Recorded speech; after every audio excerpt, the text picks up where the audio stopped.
frankly, if Hugh is listening to this, give it back, Hugh. Yeah. Just give it back. Just give it back. You know you should, and you should do it. There are chalices with variable tiers of toxicity, but being chairman of the BBC, one of the great appointments of the British establishment, is perhaps towards the upper level. The corporation has been beset by controversy this century, accused, often by its competitors, of spreading itself too thinly, but also of a long and intractable left-liberal bias, of failing to understand the appetites and aspirations of its licence payers, of losing its audience, and yet not being accountable for the mistakes it makes, and most spectacularly, of presiding over a succession of fairly grotesque scandals involving its highest-paid employees, the talent. Jimmy Savile was the first. There followed, in no particular order, Russell Brand, Tim Westwood, even Jermaine Janus, and, of course, Huw Edwards. All household names suddenly brought low. Why did they keep letting this happen, we all wondered. Now, Dr Samir Shah has been the chairman of the BBC since March last year. A hugely experienced and successful broadcaster, journalist and administrator, he was described by The Guardian, quite rightly, as being one of the most successful figures in modern British broadcasting.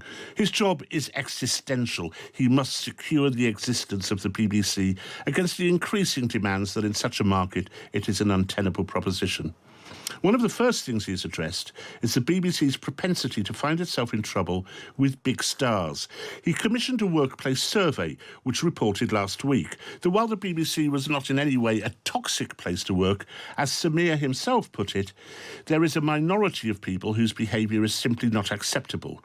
And there are still places where powerful individuals, on and off screen, can abuse that power to make life for their colleagues unbearable. He joins me now for his first broadcast interview since taking the job. Samir, welcome. Thanks for coming in. Thank you, Lord. This convocation of BBC staff, more than 2,000 people took part, found out that there were tensions. I mean, this is the nub of the problem, isn't it? With some individuals within the corporation. Who were these individuals? You can give me names if you want, but if you don't want to, don't worry. I shan't be giving you any names, but the reality is there are pockets in the organisation where these individuals do abuse their power. And as you probably heard when I said on Monday, we have to stamp this out. You know, I'm not prepared to accept it. The point to make is that nobody in the BBC is irreplaceable. And I think one of the best recommendations, there are many good actions, one of them was to have a succession plan in place. So there's always a number two. Yeah. So if they go, fine, we've got somebody else in place to replace them. No one is untouchable. No one is irreplaceable. I think the problem here is to persuade staff who do feel like that to have the confidence to speak up. I mean, the real problem is that a lot of people feel if I speak up, my career is going to be damaged. Actually, I'm not going to be listened to. The manager will look the other way. All sorts of reasons, because, frankly, these people are powerful and it's difficult to unseat them. I really understand that. I've gone through it myself, you know, as a producer. But let's hope that what we're now doing will encourage staff to speak up and we can deal with it. And I think we need to deal with it quickly and visibly. Well, quickly and visibly is right. And you've laid out a whole series of points which you're going to do, a refreshed and strengthened code of conduct, specific guidance for on-air presenters, more robust disciplinary policy, updated examples of misconduct and clear consequences, and so on and so on. But isn't the real nub of the issue exactly what you said, that producers and those... You have this tension between those who are not terribly highly paid, the producers, researchers, secretaries and so on at the BBC, with these people of immense power, be they on-screen or off-screen, that they don't have confidence in speaking out because the BBC has failed them. And the obvious kind of starting point to that is look, for example, at the complaints department and the way it handled the Huw Edwards business. The thinking always in a bureaucracy is to try to cover up, is to try not to cause trouble, and therefore the little people do get hurt. Well, I think Hugh Edwards, is actually, of course, was prompted me and the board to commission this review. Yeah. I'd make a distinction. I'd make 2 points. One is we mustn't run all of them together. There are different kinds of abuses that are taking place here. You know, some were in secret, some were in plain sight. Yeah. You know? So there are different kinds of things. I think that the important thing for me is to encourage the staff to speak up, and that we will support them. Easier said than done. In my view, in the view of the board, the proof of the pudding will be in the eating. We've got this string of measures which we hope will help, first of all, give people the anonymity and ability to do it, and actually find these people out and deal with them. From the board's point of view, it means we want updates, we want to monitor it.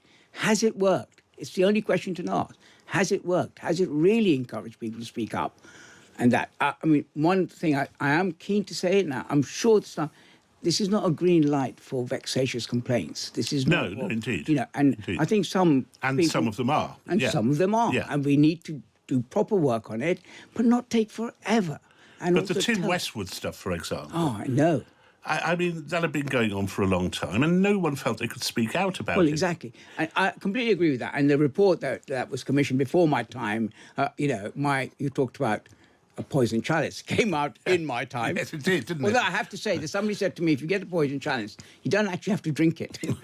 So I'm trying not to drink it. Right. But I think you're right about Tim Westwood.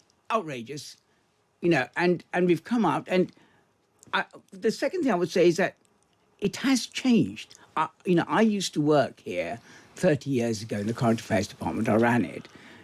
And it wasn't there then. Actually, it was much harder then. One knew of cases, but nobody spoke up. No. I think the world has changed. There have been a number of reports. I think we almost have to be vigilant. There have been a number of reports doing this. And somehow it seems to me we have to carry on being vigilant.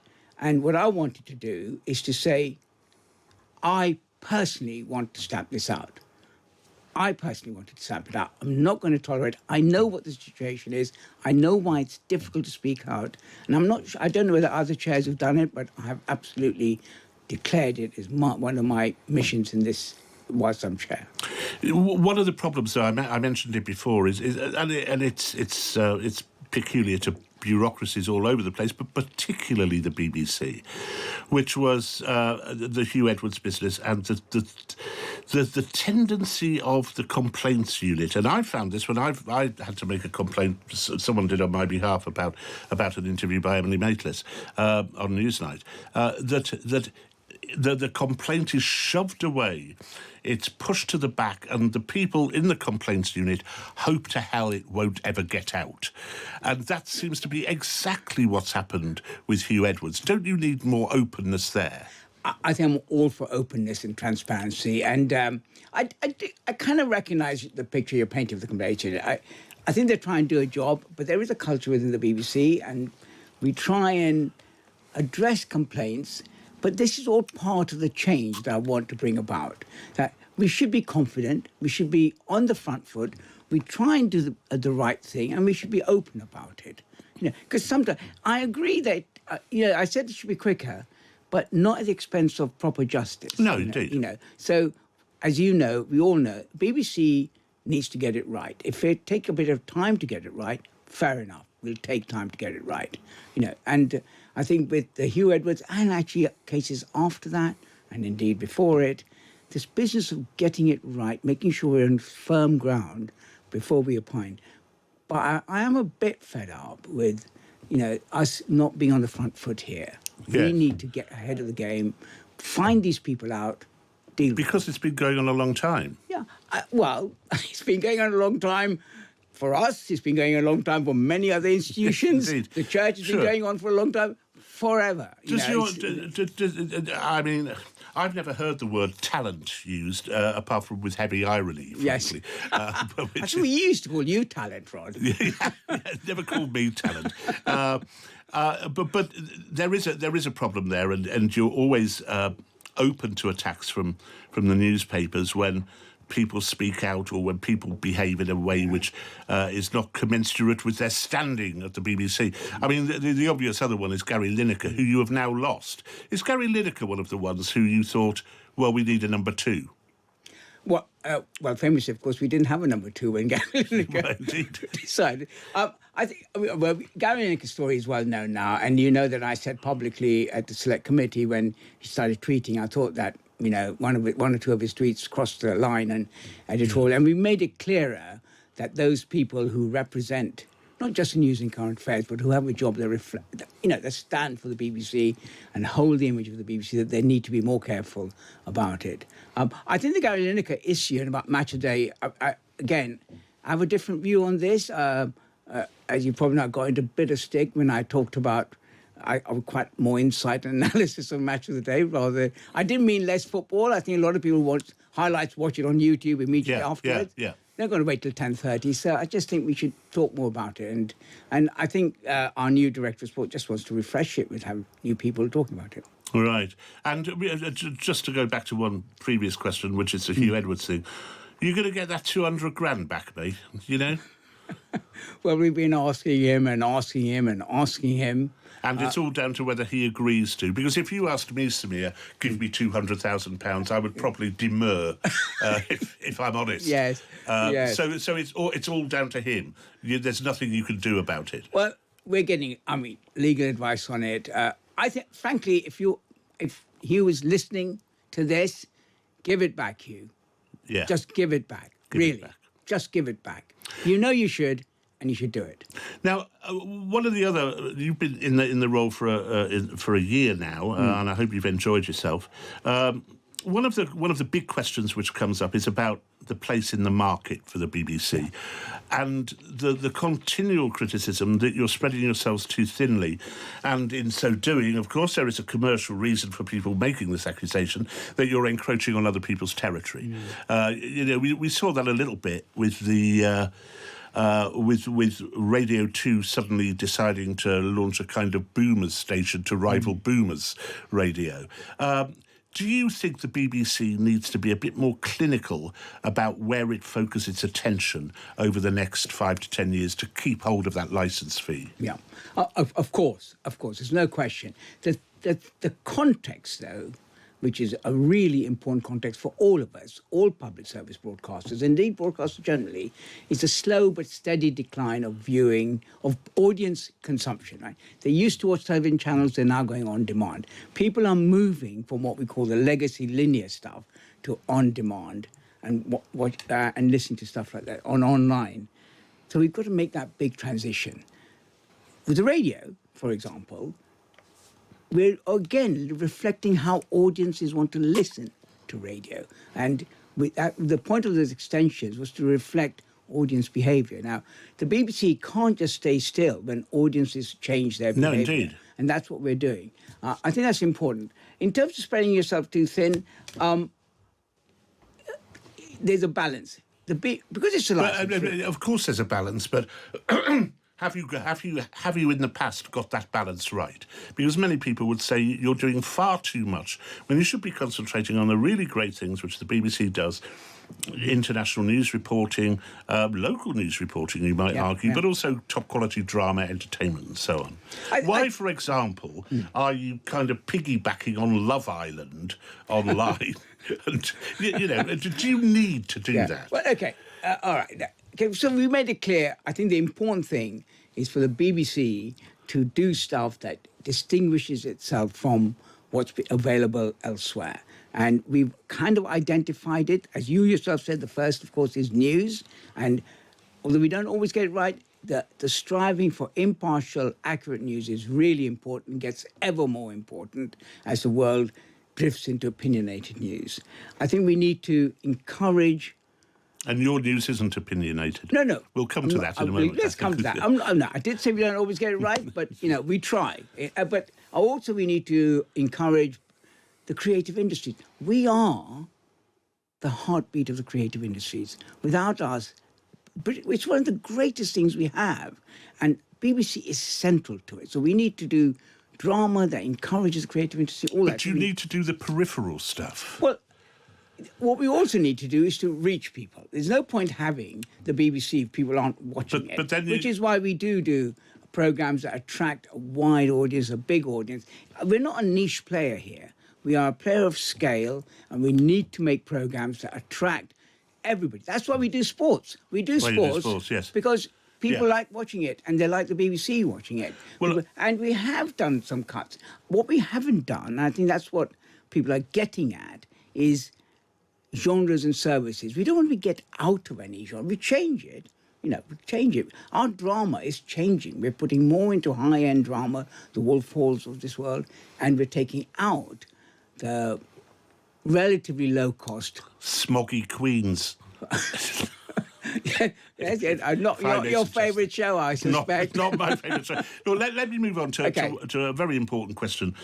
You appeared before the Select Committee. Yeah.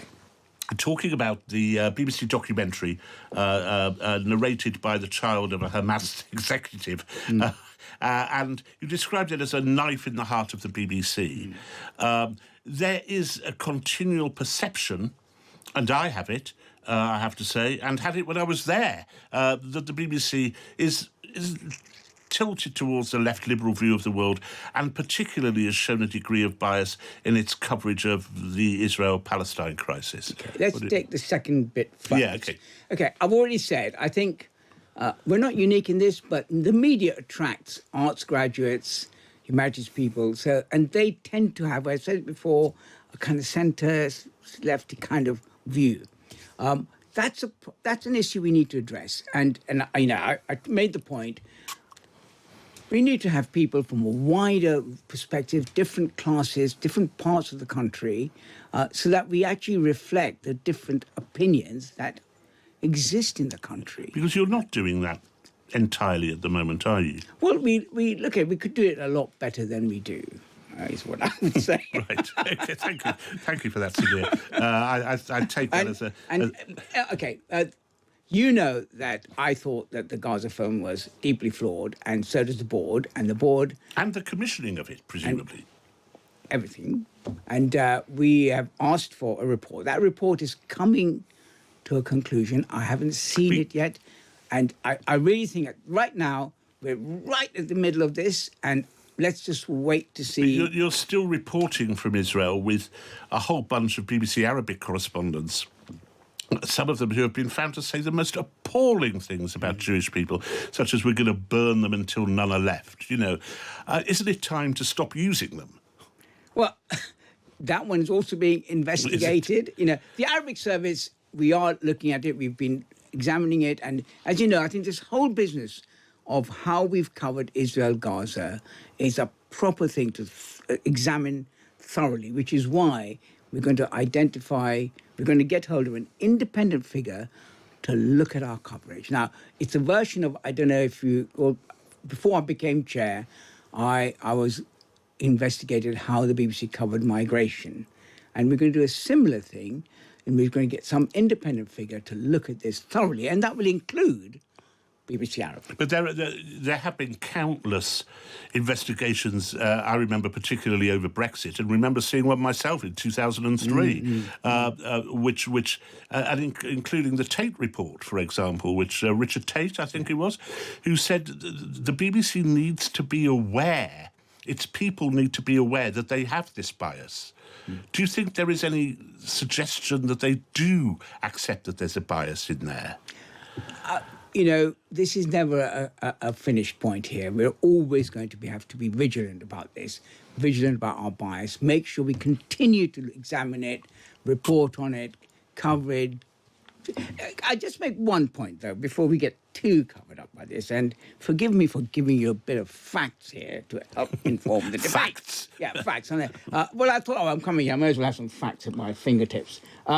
So one of the facts that's really interesting in terms of bias, if you unpack bias, we still find that the people still trust the BBC for impartial, trusted news. So let me give you a fact. So, and forgive me for giving you a number, but there we are.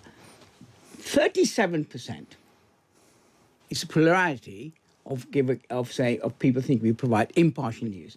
Now, that's still quite a lot of people who don't think that. Yeah. But the number two is ITV with only 6%.